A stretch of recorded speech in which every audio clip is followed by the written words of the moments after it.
They score!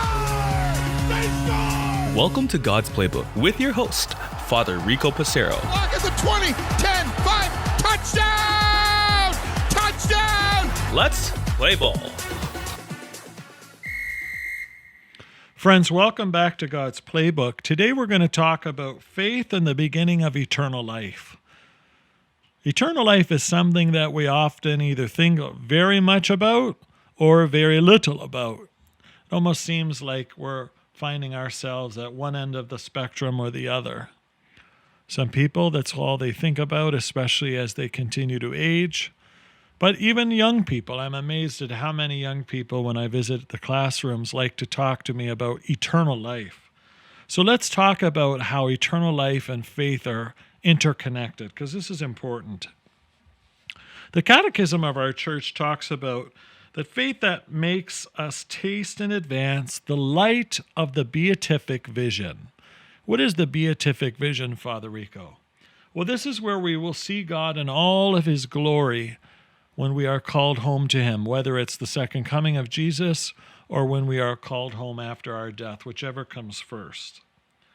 So our goal here on earth is to live a life of faith so that we are ready for that encounter with God and the journey that lies ahead of us.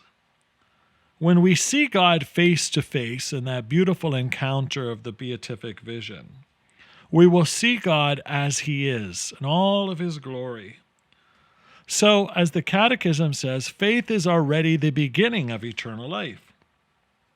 I quote, "When we contemplate the blessings of faith even now, as if gazing at a reflection in a mirror, it is as if we already possess the wonderful things which our faith assures us we shall one day enjoy."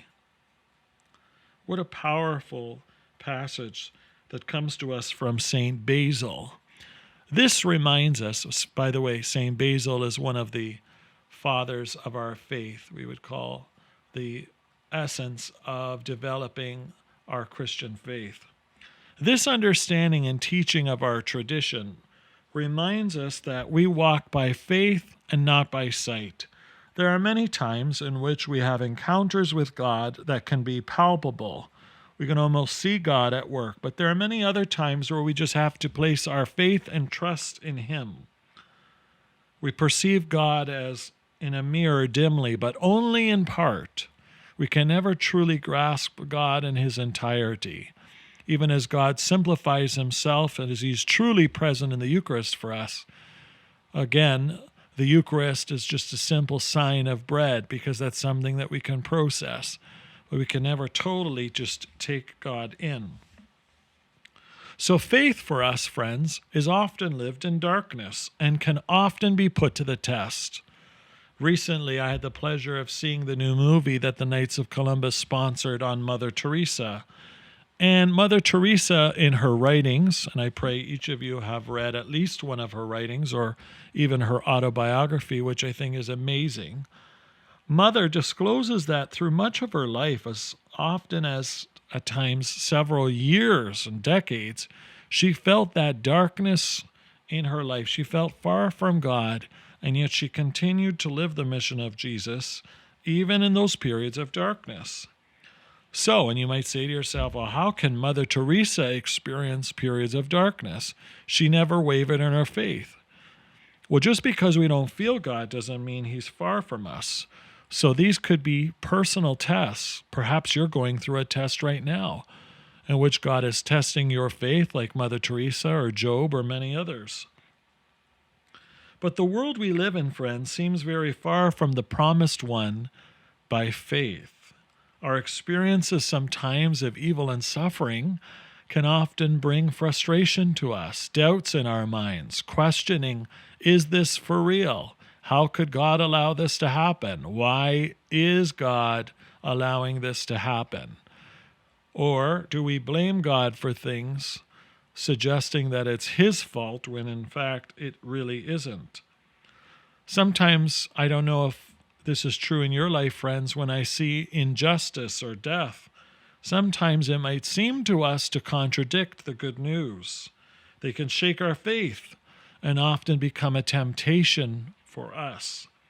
And yet that's where we need to turn to the witnesses of faith to realize that even in the face of adversity, we can overcome. For it is God's grace that sustains.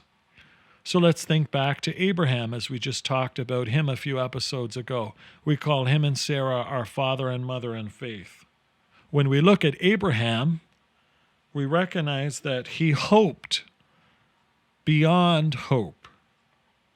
When we think of our Blessed Virgin Mary, we think of her pilgrimage of faith and how she walked into the night of faith in her own life as she shared in the darkness of her son's suffering and death. And these are just two examples, and there's so many in the scriptures to which we can find our strength and solace in trusting that even when they were put to the test, God sustained them and delivered them, and God will do the same to us. So as we are surrounded by these clouds of witnesses which we